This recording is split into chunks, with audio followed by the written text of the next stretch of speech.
WazirX and CNBC TV18 present Crypto, Digital Assets of the Future. Hello and welcome to this special series. WazirX and CNBC TV18 presents Crypto, Digital Assets of the Future. Well, the cryptocurrencies are getting a lot of attention in way of price movement and also investments from the big global names.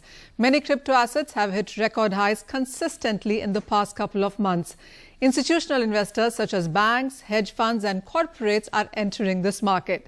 The cryptocurrencies have found support from names like Tesla, MasterCard, Square and many more. The report suggests that Bitcoin network has computational power dedicated to it than ever before. In the domestic markets, though, the government has listed a bill seeking to bar all private cryptocurrencies in India and also lay groundwork for an official digital currency. Such official currencies are being contemplated also by several central banks globally, such as US, Canada, Singapore, China, etc. Since the detailed provisions of the Indian bill are not yet known, there isn't much clarity. In our first of the series, our aim is to understand the sector better, bust some myths along the way and also debate on the way forward. To discuss this and more, I have been now joined by Mr. Nishchal Shetty, who is CEO of WazirX. Also joining us on the discussion is Balaji S. Srinivasan. He is ex-CTO at Coinbase and ex-GP at Andreessen Horowitz. Gentlemen, thank you so much for joining us. And Balaji, I want to start with you first, and this is about the cryptocurrency prices itself. 70 to 200% of gains is what we have seen in this year itself. Clearly, it has been about the big names which have associated themselves with this sector. What's your sense on the price moves and the volatility? Well, you can't have, a gain from $1. Bitcoin was worth $1 or actually $0, 12 years ago when it came out in 2009. And you can't have it go from $1 to $50,000 without some volatility along the way, right? That's what it is. There's variance. So I think that we're really actually just at the beginning of this. As crazy as it is, that's worth $50,000. It's quite possible that Bitcoin eventually hits $1 million or more because most of the world still hasn't actually adopted it. So we're really in something that could be like seeing the rise of Facebook or Google or what have you, and except the difference being it's decentralized. Anybody can be part of it. So it's really an amazing moment in time. And it's not just Bitcoin, it's also Ethereum, which is the #2 cryptocurrency, and it's the rise of decentralized finance and a number of other things, just in the nick of time as we're seeing issues with many of the legacy platforms. Well, quite clearly, yes. And we have seen that impact come in on prices. Nishchal, this one is to you. And we have seen very big names associate themselves with this sector. And these are big, credible names which are not only, investing in it as an asset class, but also using it as a part of payment. Yeah, absolutely. I think the biggest recent news is definitely Tesla deciding to put over $1.5 billion into Bitcoin. And the world over, I think this is being seen as the beginning of a new trend where companies with extra capital on their books are going to put in some part of it into Bitcoin. And I believe that Indian companies are going to try to follow the scene, not just startups, but even large companies in India, because if you want to be competitive, you need to make sure that you have one eye on what's happening in the global ecosystem.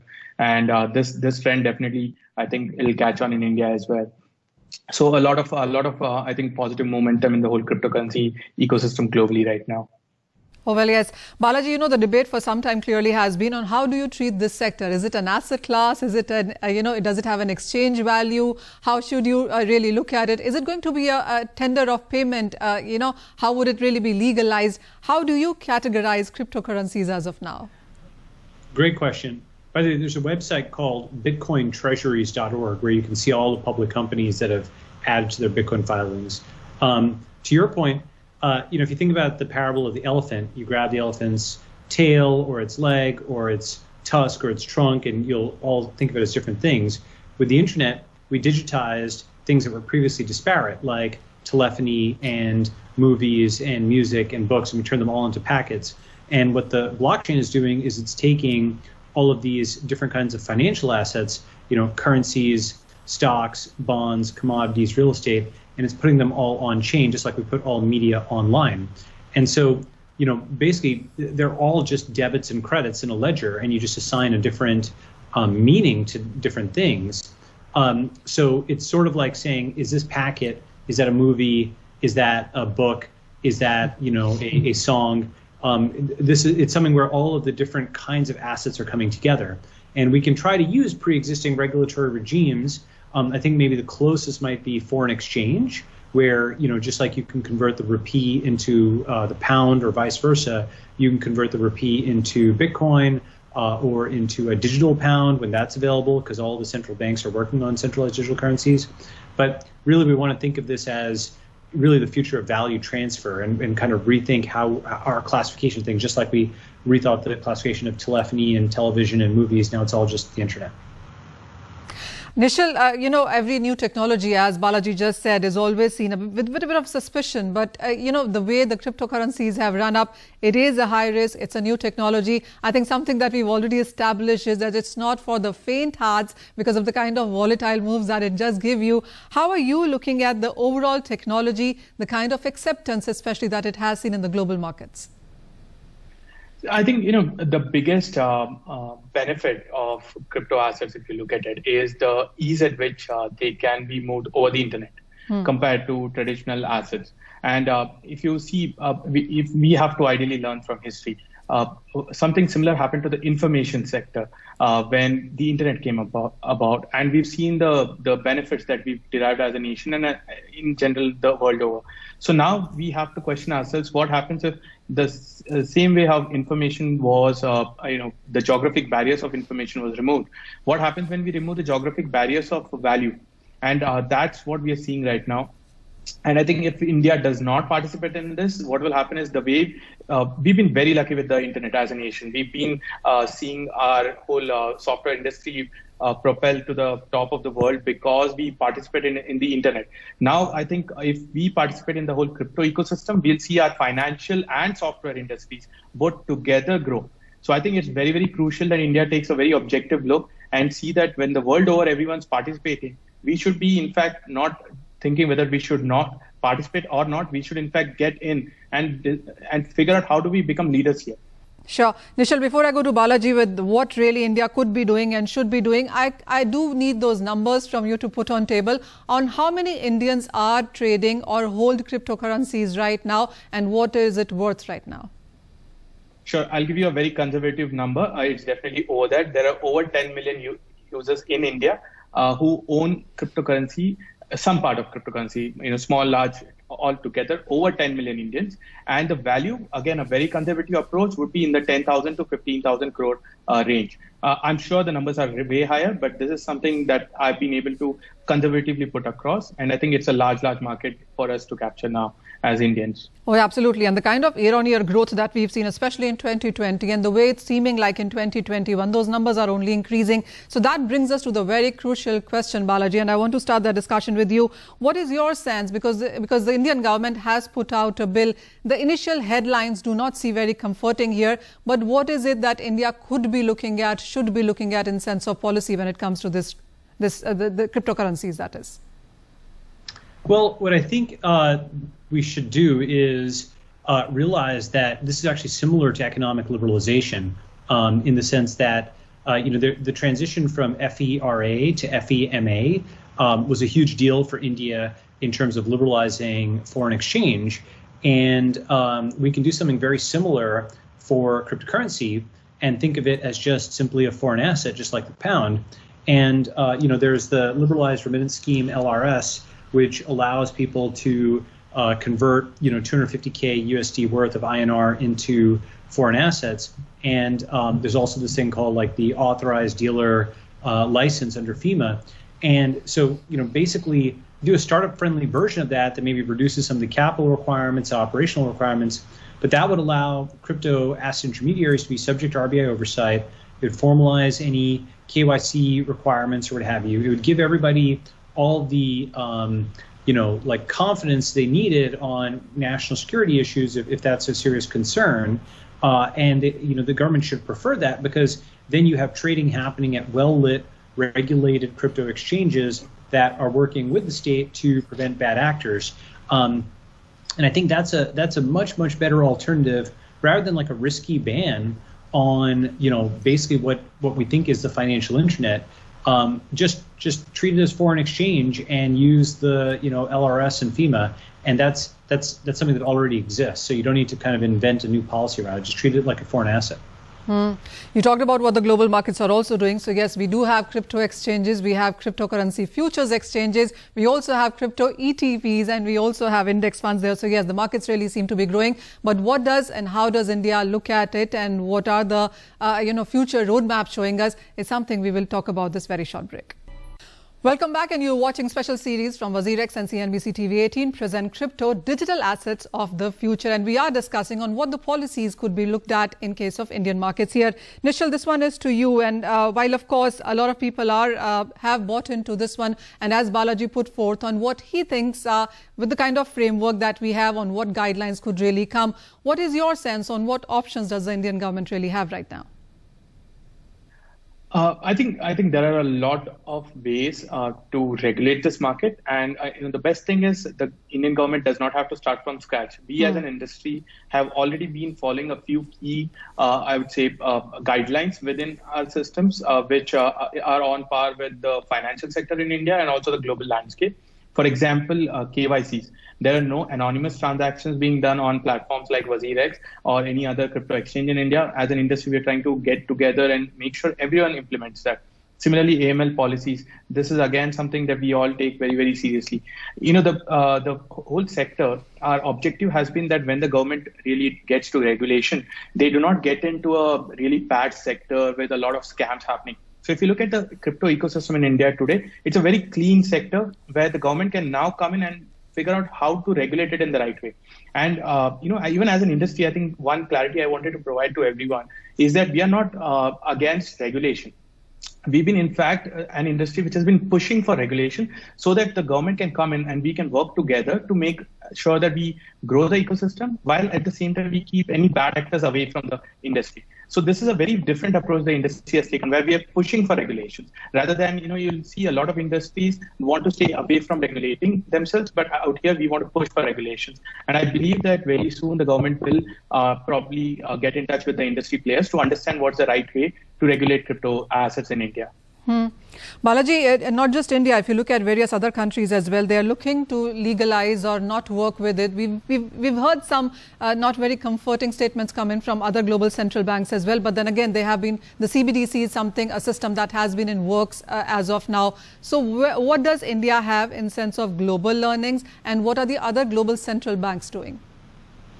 Well, so there's actually a study which I'm literally posting about right now by Bohr et al. In 2020, which said that 80% of central banks are working on a digital currency, and some of them are in production phase, like China is. But this is happening much faster than people think. And what we're about to do, by the way, most people don't understand this. We're about to be entering an era of truly global currency competition, because a country can sort of coerce its citizens within its borders to adopt a currency, and that will work to some extent, not 100%. But it also will have to deal with the fact that every computer should be able to hold digital currency, both decentralized and national digital currency, from any country. So, if your monetary policy isn't good, for example, Venezuela today, the bolivar has been hyperinflated, and so all the people in Venezuela are just using dollars instead. And so think of that happening on a smaller scale or on a much more continuous scale, where there's a bunch of different features. For every cryptocurrency, it's going to be judged on, yes, whether it's mandatory, and people may or may not comply with a ban. There'll be some partial compliance. The upside, the adoption, can they buy goods and services with it? The privacy, the transparency, whether it allows multi-signature, programmability, scalability. What's its monetary policy? Is it going to inflate a lot? Can it be reversible? Or conversely, is it censorship resistant? And what's its volatility? All of these are different characteristics that you would have of a currency, and you're probably going to hedge and have a portfolio that has some of this and some of this and some of this. And that's not just national digital currencies. It's not just cryptocurrencies, but it's also stocks and bonds and other assets. All of them will be in a crypto wallet on your desktop, just like you've got 1,000 Twitter feeds or 1,000 blogs that you look at, whereas, even within our lifetimes, you may have had just one or two newspapers. So like global currency competition is about to explode, and people should realize that it's going to be a competition. You need to actually add features. It's not just something where you can sort of force people to use, a national currency, especially if it only has some of the features and not all. It's not going to offer the 1000x upside, And so that's, I think, a very useful way of thinking about it, that coercion is just one feature. It's not necessarily the dominant feature that you'd have, especially beyond your borders. That point is well taken. Nishal, the global cryptocurrencies already is $1 trillion industry, and you've explained to us on what numbers India works with right now. So when we move forward from here with the kind of acceptance that it has seen in the global markets as well, what choices would the Indian policymakers would really be looking at? See, I think the first important aspect is how do we as a country gain maximum market share? So, like you said, there's over $1 trillion market share, market capital out there in the crypto ecosystem. Can India be able to eat into a large part of this pie? And this is where regulations that are directed at fostering innovation, because we hear about CBDCs and currencies around that, but that innovation cannot happen in isolation. The government needs to bring in the industry together so that we develop the right skill sets in India. The most important thing, the crypto industry is going to be one of the largest, I would say, job providers around the world, and India has the potential here to create the right kind of skill sets so that people get employed in the sector in large numbers. And at the same time, we also should foster a lot of startups in this space. So India already has over 340 startups in the crypto ecosystem already, without regulation, being a nascent niche industry which is growing rapidly. But imagine what happens for the next 5 years if we keep pushing towards this, and if we keep regulating it in the right way. I think thousands of startups will emerge in India. So I think India as a country has a great, I would say, potential here to eat into this market share. And if we shy away from there, some other country is going to come, because this has now become a global race. No country is stopping, no country is pushing back. So I think even we should push ahead and move ahead in this sector rather than, deciding what to do, how to do. Let's just work with the industry and regulate it so that we can, just grab market share. I think that's the most important thing for India right now. We understand that it is less than 1% of people who've invested in cryptocurrencies is what we understand. But if you do have a number on hand, and what is the kind of growth that we've seen year on year? Yeah. So the Cambridge Institute for Alternative Finance, run by, I think, Garrick Heilemann, has a recent study that estimates 101 million people worldwide hold some cryptocurrency, which is both a large number and a small number. It's a large number because I think it's much larger than people think. 100 million is a lot of people. This is no longer like a marginal thing. It's a small number because it's still 20 or 30x from where it's going to go. And that's just number of people, that forget about like market size or what have you. So I think we're still actually early on this. We have another 20 or 30x in terms of adoption. Facebook has 3 billion users, 30x to go from 100 million to 3 billion. And then we have depth of adoption, because not just the number of people, it's also the percentage of the net worth that's held in digital assets. And that's just going to keep climbing. And that's what crypto is. It is essentially the digitization of all assets. One thing that I want to ask both of you really is on where do you see the Indian markets go from here, and what should be an Indian investor looking at, and also the Indian government policy in sense of your expectations, and what could they be doing? So those final words, and Balaji, I would want to come to you first. Yeah, well, so what does the Indian market look like?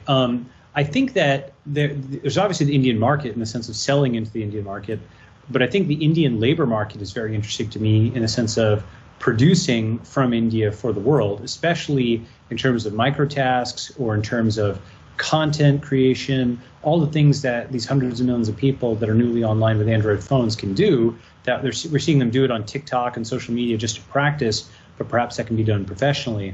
So I think about India, and I think about a lot in terms of a labor market, not just a place to sell into, but a place to produce from.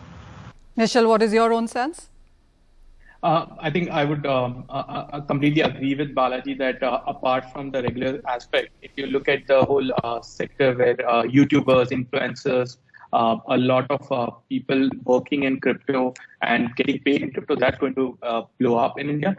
In terms of the number of people, I believe, will go from the current 10 million to at least 30 to 50 million Indians in the next 2 years if the growth continues at the pace that it is right now. And the market size, probably we can capture maybe about 5% of the global market share in the next 2 to 3 years.